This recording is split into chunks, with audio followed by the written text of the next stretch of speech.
Salut tout le monde! Et oui, c'est encore Elise, bienvenue sur cette nouvelle vidéo pour Crazy Little Craft. Aujourd'hui, je vous propose la réalisation d'une carte de félicitations avec en vedette la planche Fleur de Crocus.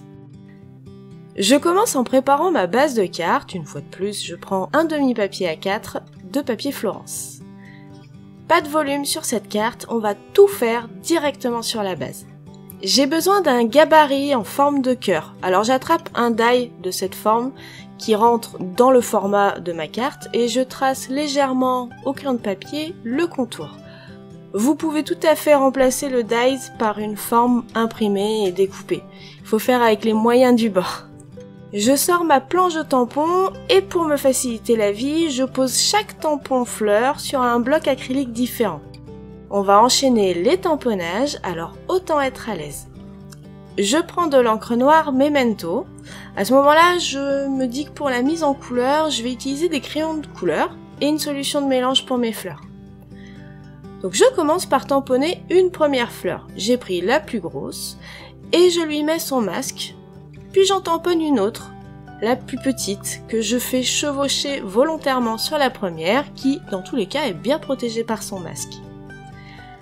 Je vais continuer comme ça, en tamponnant et masquant au fur et à mesure que je crée le cœur de fleurs. À chaque fois que vous voulez tamponner par-dessus une fleur déjà imprimée, il faut lui mettre son masque pour la protéger. Quand une des fleurs protégées ne risque plus d'être touchée par un nouveau tamponnage, on peut lui enlever son masque et le mettre à un autre endroit. Il suffit donc d'alterner les tailles de fleurs pour ne pas avoir à utiliser deux masques identiques.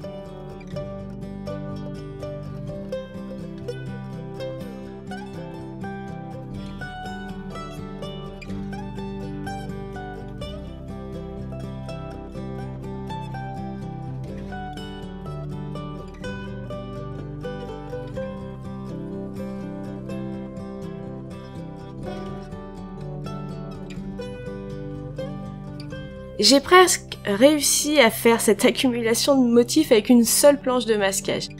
Mais j'avoue qu'à la toute fin, sur la toute dernière fleur, eh bien j'ai eu besoin de deux masques identiques. C'est dommage quand même. Mais pas de panique, j'ai fait un masque partiel dans une chute de papier de masquage pour combler ce manque. Et vous n'avez aucune excuse car en ce moment, dans toutes vos commandes, je vous glisse quelques chutes de papier de masquage. Durant cette étape, j'ai malheureusement taché ma base de carte avec mes doigts en bas à gauche. Donc quand je m'en suis rendu compte, pour éviter d'aggraver le problème, j'ai mis là aussi une chute de papier de masquage à cet endroit. J'ai pris une bande un petit peu large pour pouvoir y poser mes doigts avec aisance. Il sert vraiment à tout ce papier adhésif, c'est impressionnant. Je vous montre pas souvent comment je nettoie mes tampons. Mais de temps en temps, une petite piqûre de rappel, ou pour les débutantes, savoir comment s'y prendre, je pense que c'est une bonne idée. Donc ici, j'ai utilisé de l'encre Memento, alors pas besoin de produits spécifiques, un petit peu d'eau et on essuie avec une microfibre. Alors attention à ne pas utiliser n'importe quel torchon. Il ne faut pas qu'il y ait de bourre ou de fibres qui restent sur votre tampon après l'avoir nettoyé. Donc du coup, les microfibres sont très bien pour ça. Et surtout, c'est réutilisable, on n'a pas à les jeter. Allez, ça y est, donc le cœur est fait. Je peux gommer tous les traits que j'avais fait au crayon de papier maintenant que l'encre est sèche. Je passe au fond de ma carte. Donc là, je vais utiliser une teinte très douce, la Distress Oxide Tartared Rose. J'espère que je le prononce bien. Que j'applique une fois de plus avec une brosse, mais vous pouvez tout à fait utiliser des mousses faites avec ce que vous avez. Pour cette étape, je vais aussi avoir besoin de mes masques de fleurs de crocus. Et pour texturer mon fond, une fois de plus, je vais faire cette technique que j'aime bien en ce moment, du ton sur ton. Donc je vais prendre des tampons, les XOXO, alors le tampon cadeau qui est en ce moment dans vos commandes, et celui de la planche Salutation pour varier un petit peu le motif. Il faut y aller petit à petit. Donc je recouvre de leur masque une série de fleurs, donc j'ai 3 masques pour 3 tailles, donc je couvre 3 fleurs. J'applique ma couleur de fond avec ma brosse, puis je tamponne mes textes avec l'encre Distress.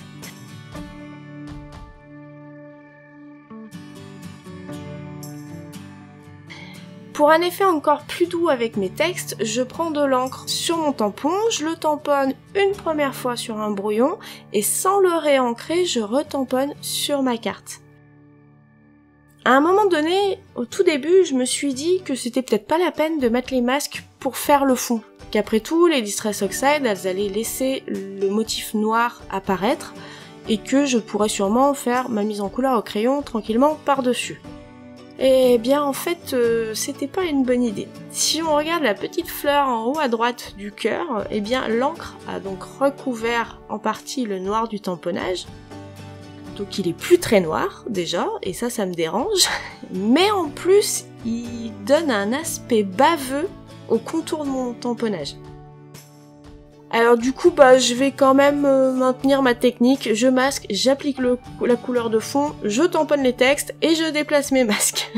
Voilà, c'est un peu plus long, mais le résultat est quand même beaucoup plus joli.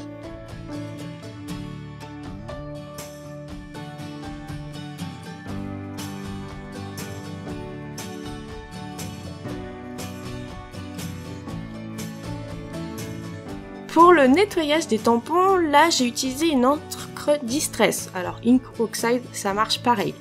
Et bien là aussi, j'ai pas besoin de produits spécifiques, il suffit juste de mettre un petit peu d'eau et on essuie.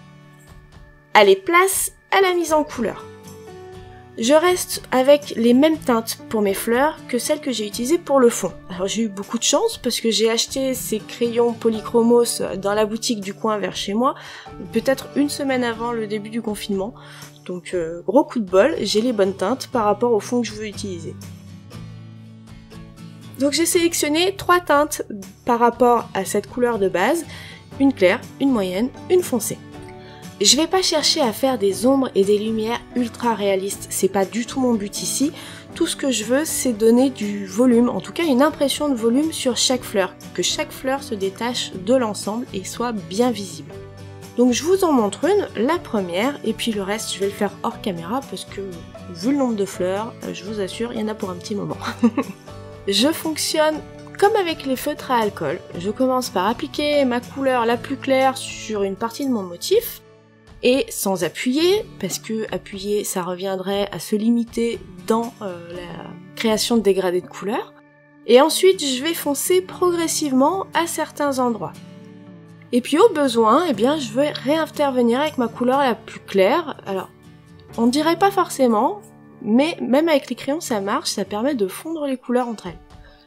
Comme je vous l'ai dit, je pensais utiliser la solution de mélange pour la mise en couleur, et ben finalement non. Je vois un petit peu les marques de crayon de couleur, mais comme j'ai pas beaucoup appuyé, ça reste très léger et j'ai trouvé que ça lui donnait en fait beaucoup de charme à cette fleur, enfin à cet ensemble de fleurs. Donc finalement, pas de solution de mélange, on va laisser le crayon au naturel avec ces petits coups de crayon qui sont visibles. Pour les pistils, j'ai pris 2 teintes de jaune et j'ai gardé ma couleur précédente la plus foncée.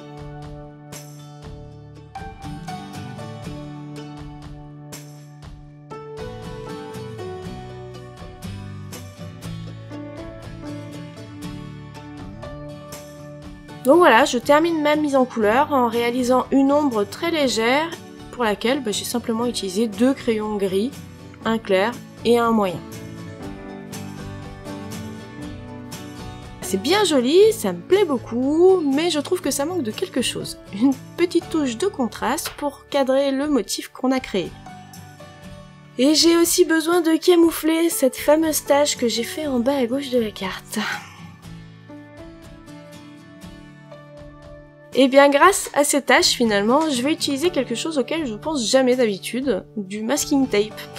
J'ai choisi 2 traits fins, un noir avec des petits pois blancs pour apporter ce fameux contraste qui me manque, et un blanc avec des motifs rose gold qui s'associent parfaitement avec la teinte un peu vieux rose de mon motif.